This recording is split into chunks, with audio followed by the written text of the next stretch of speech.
कल क्या है? 15 अगस्त। 15 अगस्त को आप क्या पढ़ेंगे? सारे जहां से अच्छा, जोर से बोलिए, हिंदुस्तान हमारा। खुदा की कसम यही हकीकत है, सारे जहां से अच्छा हिंदुस्तान हमारा। इसलिए कि हमने देखे हैं कि दुनिया के हजारों मुल्क वो हैं जहां के झंडे इस्लामी हैं, नक्शे इस्लामी हैं, चेहरे इस्लामी हैं, बादशाह इस्लामी हैं, मगर आजादारी ऐसे खुल के नहीं हो रही है।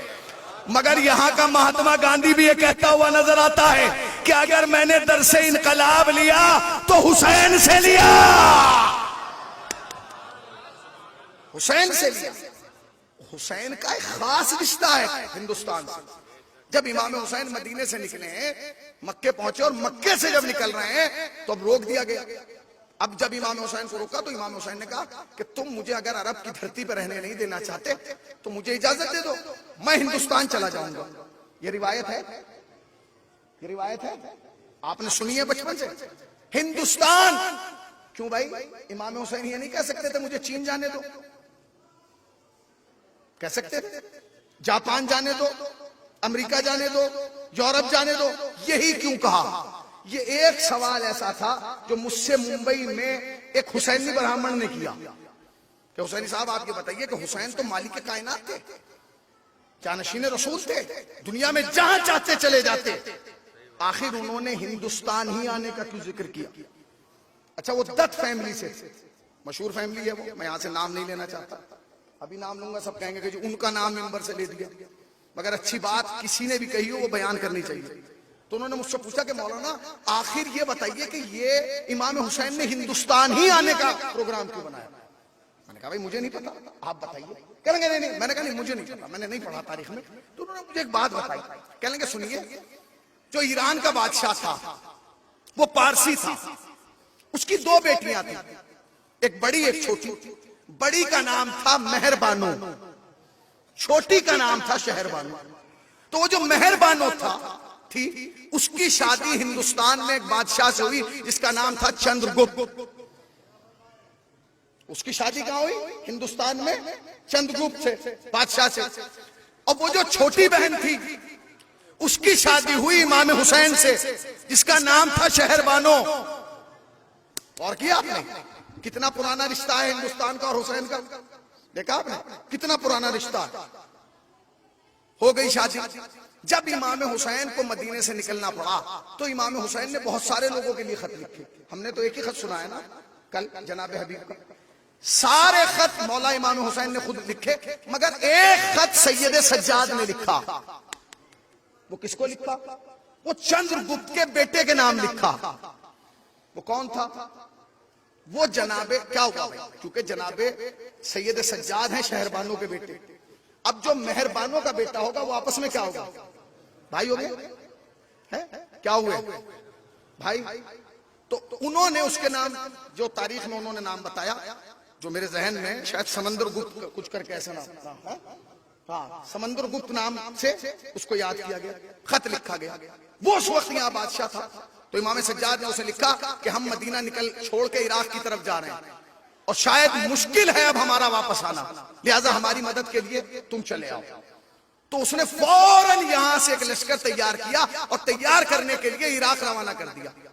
अब ये जो मुझे वाकया सुना रहे थे ये थे दत्त फैमिली के।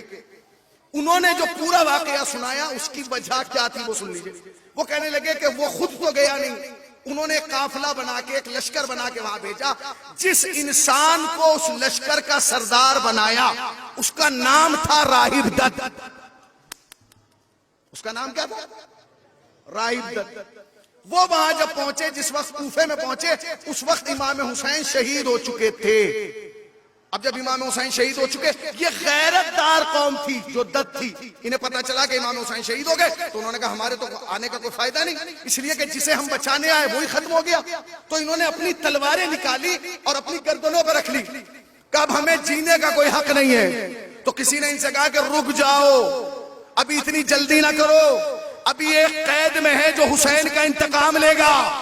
का कौन? का उसका नाम है अमीर मुख्तार। उसका नाम क्या है? अमीर मुख्तार।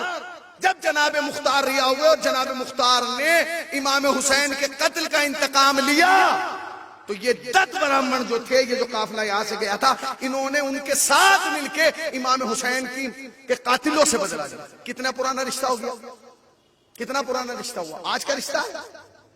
अब मैं एक जुमला कहना चाहता हूं, जो लोग हिंदुस्तान में आजादारी पर पाबंदी लगाना चाहते हैं ना, और ये कह रहे हैं कि आजादारी जो है वो देश के खिलाफ उठाया जाने वाला कदम है, याद रखना ये दुनिया की वाहिद कौम है शिया। अगर जुमला तुम तक पहुंच जाए तो एहसास दिलाना कि हुसैनी की बात तुम तक पहुंच रही है। मैंने बहुत सारे मुख्तलिफ मौज़ूआत तुम्हें आज जल्दी जल्दी में सुना दिए। क्या क्या, दुनिया की वाहिद कौम है शिया जिसमें बच्चे को माँ लोरी में सुनाती है कि बेटे जिंदगी में 2 काम याद रखना, एक हुसैन की आजादारी, दूसरे मुल्क से वफादारी। तुम कह रहे हो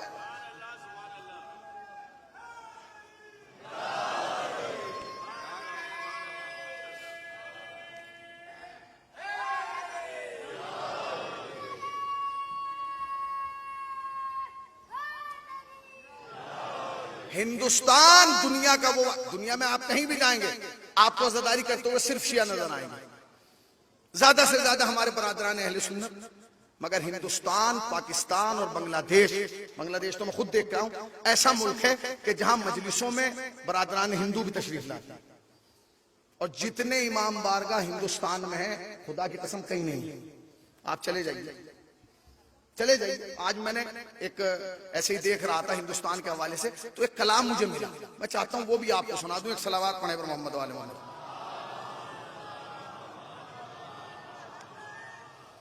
सुनिए अब जरा शेर, मुमताज भाई शेर सुनिए। बस एक ऐसा मुल्क है सारे जहान में,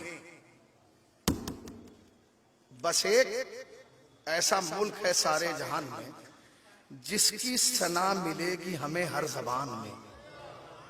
सना समझ गए, तारीफ, जिसकी सना मिलेगी हमें हर जबान में। जिन खूबियों का नाम नहीं आसमान में, वो खूबियां तमाम हैं हिंदुस्तान में। जिन खूबियों का नाम नहीं आसमान में, वो खूबियां तमाम हैं हिंदुस्तान में। आवाज या हुसैन की सारी फिजा में है, आवाज या हुसैन की सारी फिजा में है। मातम की घनगरज इसी आबो हवा में है, मातम की घनगरज इसी आबो हवा में है। अब शेर सुनिएगा, जिनको तारीख याद है जन्नतुल बकी की वो सुन लें। वो कहते हैं, फैसल जो बादशाह था कातिल उसूल का, फैसल जो बादशाह था कातिल उसूल का। सऊदिया समझ गए ना, जिसने जनाब जहरा की कब्र गिराई उसका नाम फैसल था। वो कहते हैं, फैसल जो बादशाह था कातिल उसूल का, फूलों के रास्ते में था काटा बबूल का, दुश्मन था वो रसूल का आले रसूल का। पूछो कि क्यों गिरा दिया रोजा बुतूल का, पूछो तो क्यों गिरा दिया रोजा बुतूल का। आखिरी 2 मिसरे, इतनी जगह नहीं है सऊदी जहान में जितने इमाम बारे हैं हिंदुस्तान में।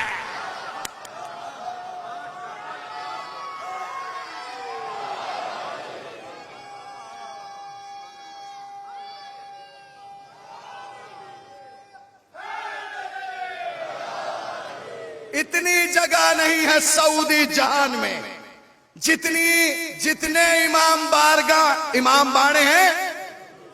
ये गलत है, इसीलिए तो हम कहते हैं सारे जहां से अच्छा हिंदुस्तान हमारा।